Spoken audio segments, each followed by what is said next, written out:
Help me ducks, it's Simon here. So this is one of the decks that I got for Christmas from Sandra. And yeah, I didn't even know much about it until I saw it was Giselle from Mad Witch who filmed in a fantastic shop in Glastonbury, and these were on display. And the Norse mythology really intrigues me, so I thought it would be really good to add these to my wish list so that I could study a little bit more about Norse mythology, and in particular the tree Yggdrasil and the 9 worlds. This deck is by Llewellyn.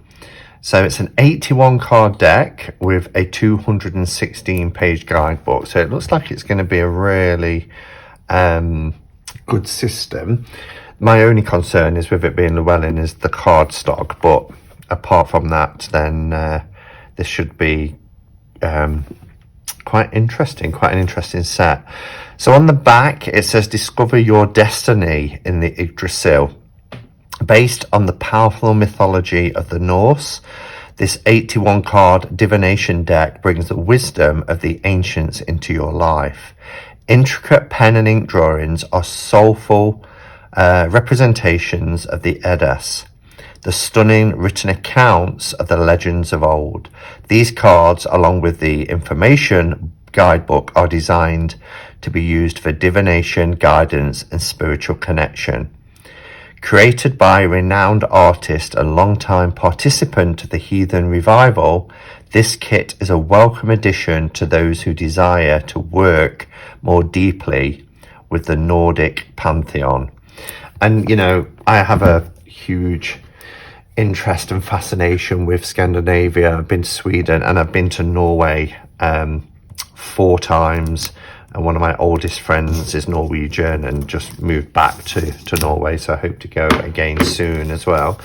But I know very little about the 9 worlds. I know about Asgard and Midgard, but I've got this, let me just show you an image that I've got, which I think is beautiful. Hopefully you can see that clearly. So here, you know, we have Asgard, and I'm not going to be able to pronounce all these words. Hopefully that is something that I'll use that I'll use the deck for to get a greater understanding of. But this is a brilliant illustration of those 9 worlds, the highest being Asgard. Here is the world or the home of the humans, which is Midgard. You have home of fire, giants and demons, home of the light elves, home of the Vanir, home of the dwarfs, home of hell and the dishonorable dead, the world of iced fog and mist, and then the home of the giants. And from what I understand, this this deck breaks down into those 9 worlds, so you get to see the gods, the deities, and the you know, the inhabitants of each of those 9 worlds. So it's a lovely magnetic box. Llewellyn do these lovely magnetic box. It's smaller compared to their larger decks of something like, I don't know, Everyday Witch, but it is in that style, having that magnetic closure which houses the books in the decks really nicely. So I do like that. The book is called Bifrost or Bifrost, and it's quite a nice book. A guide to the Yggdrasil. The creator is Hakor Haldorsson with G. Hawksdutter. I'm probably completely butchering those names. So it says on the back here of the book, divination and the 9 worlds of Nordic lore. The ancient poems and stanzas of the Eddas tell multi-layered and often contradictory stories. The tangled worldview that emerges, a grand tapestry of values, adventures, and ingenuity, provides much wisdom and insight to those who can find an entry point into the wealth of deities, worlds, and events. This book is your guide to navigating the interconnected narratives, helping you work with the cards to relate the natural logic and powerful spirit of the 9 worlds to the events of your own life.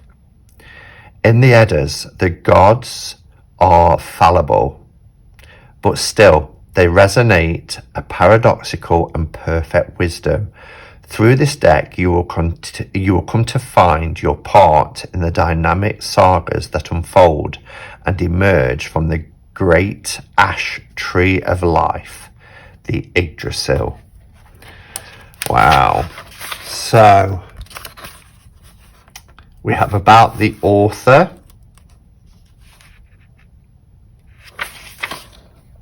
and then the contents. So we learn about Asgard. So we hear about all the worlds. So they're broken down: Asgard, the world of giants, the world of light elves, etc., etc. And then we have Hell at chapter 9, the world of the dead. Wow. And it looks like you get the personage or the deity within each of these worlds, and then some keywords: ambition, the hunt, etc.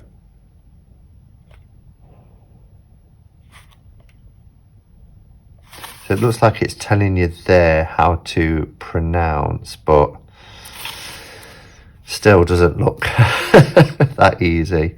Oh, we have Thor. Strength, fertility, protection. So yeah, it looks really interesting. Here's an illustration as well of the Yggdrasil.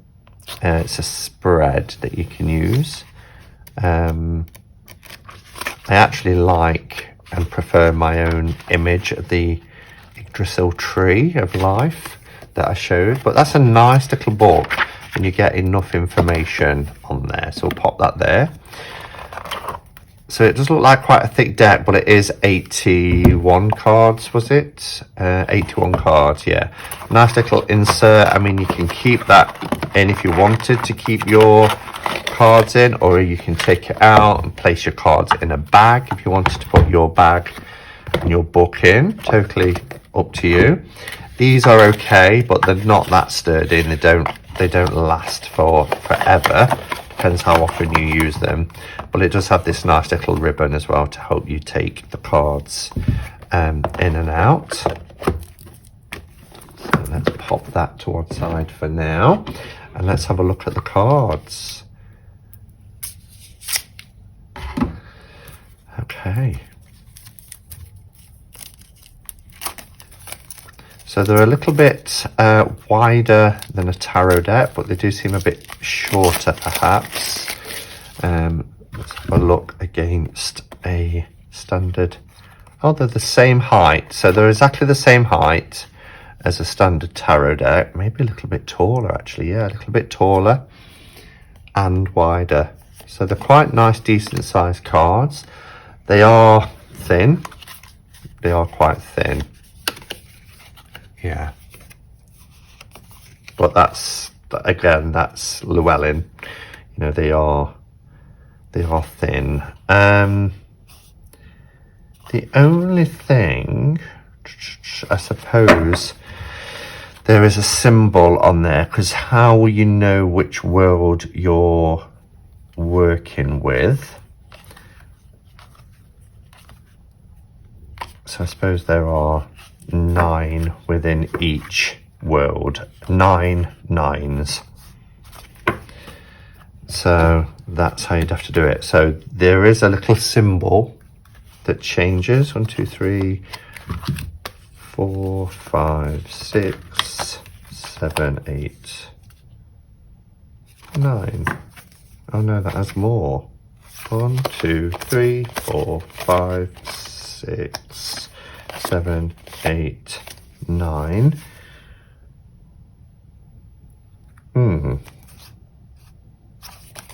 Okay, I'm going to pause here and put these into some sort of order. Okay, so yeah, a tip, read the book first.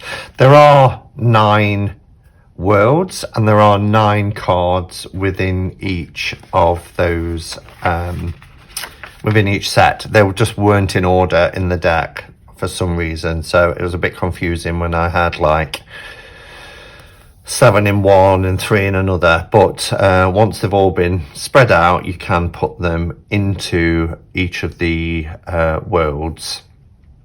I just wanted to mention in the book as well, there is a pronunciation guide of Icelandic letters.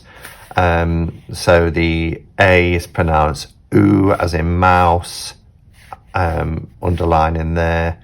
That is pronounced as I.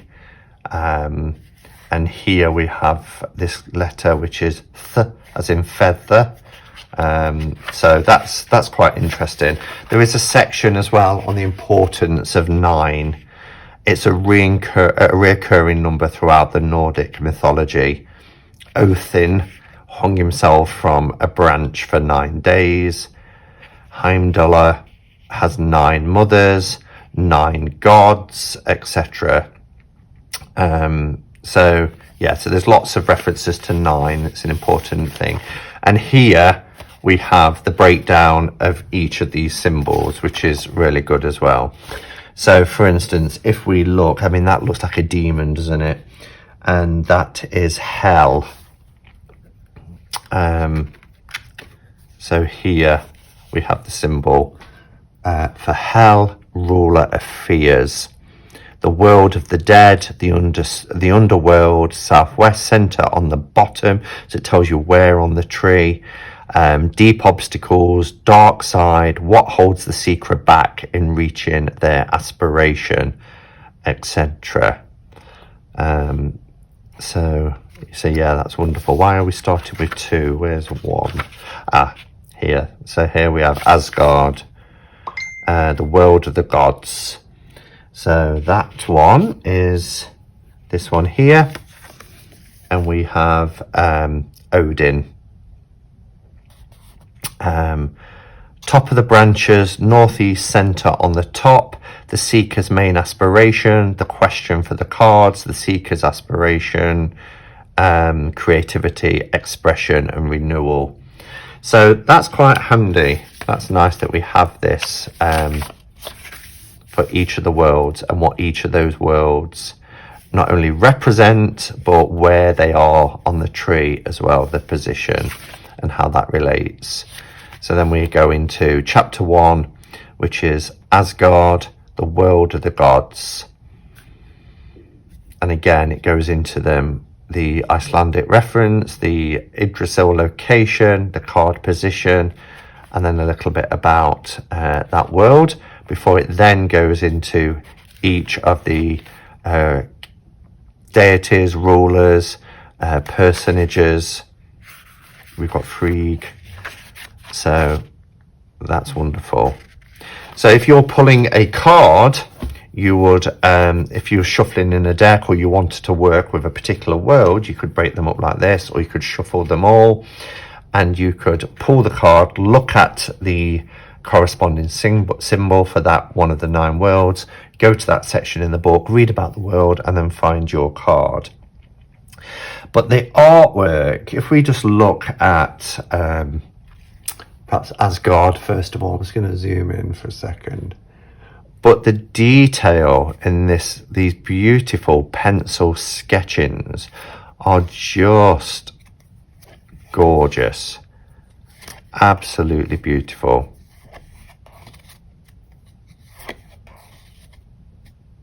I love that you get keywords. You might not even, necessarily read the book. I mean, I would. By Frost just looks like a really interesting book. And it's, I want to study more about the Norse mythology. So Look at this, deception, undermining of confidence. But what a fantastic card, this deception using this glove poppet. Aging, maturing, healing. Messenger or diplomat. So just wonderful. And then if we look at the other end and we look at hell, ruler of fears, or look at this, ganglot, sluggish, procrastination. Sluggish, that's me after Christmas. Look at these little demons. Helligin, Hellrigin, disorder.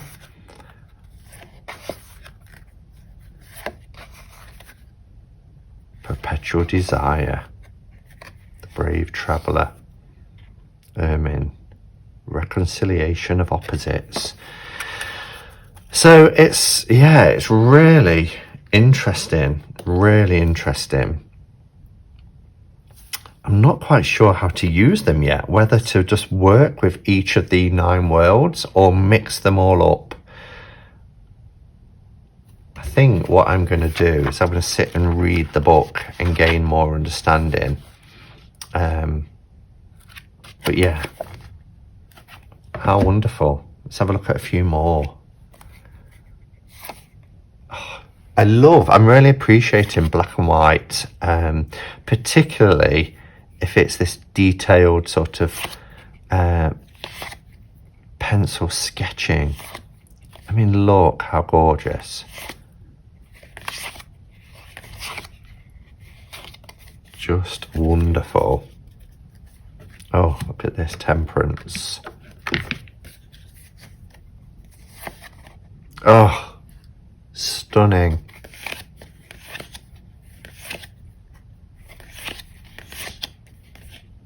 Oh, I love that. I mean, they're all beautiful. Okay, so let's have a bit of a shuffle. Let's pull a card. I can always put them back into an 81 card deck as well. How fabulous. I can always put them back into the worlds again afterwards. It didn't take that long. I should really widen the camera out again.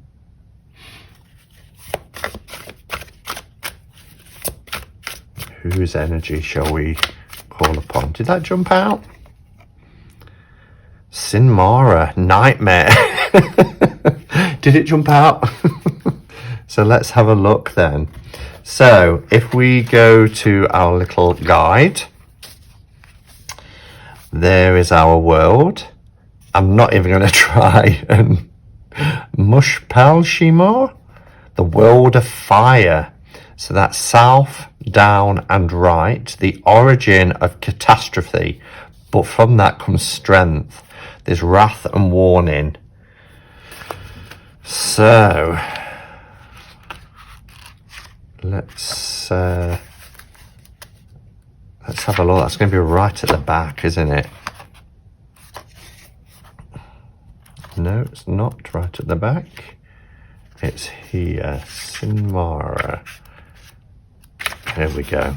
Sinmara, nightmare. Sinmara is Surtur's wife. She is the personification of nightmare. Okay, that's interesting. The personification of nightmare. Mara is the feeling of a heavy burden on the sleeper during a specific during a specific kind of nightmare, one where the sleeper is in the twilight of sleep and consciousness, but has not regained control of their body. Oh, it's that sleep paralysis, isn't it?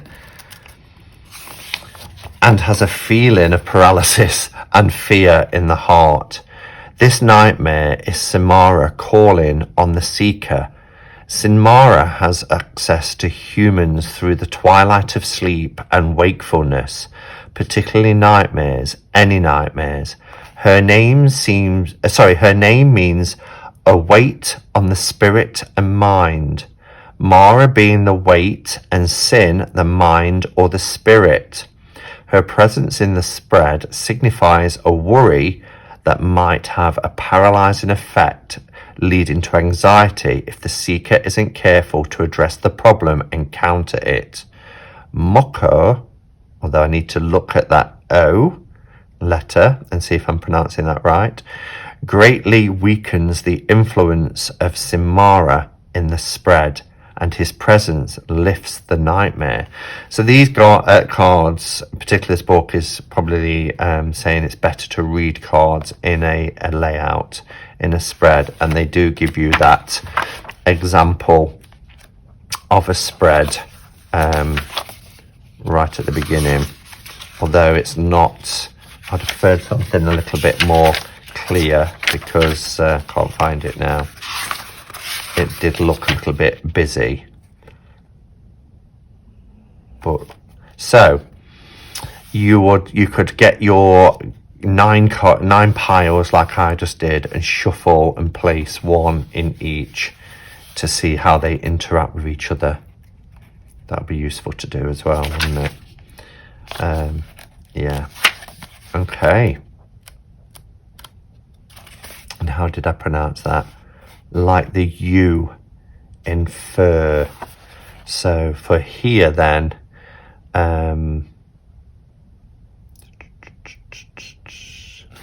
it would be Merkur, because that's pronounced as a U. Merkur. Wow, well, I'm really excited to be working with this. I like the look of it, and I like the concept. I like the way that you've got the 9 worlds represented in the cards, and the deities and personages from each of those worlds within this system. You could just pull on one of them, but I also like the idea of doing a 9 card spread, shuffling each of those 9 cards and placing them within their world on the tree and seeing how they interact with each other. That would be really useful too. Okay, if you have this deck, I would be really interested to hear how you work with it. I'll take any tips, because I'm a complete novice when it comes to Norse mythology.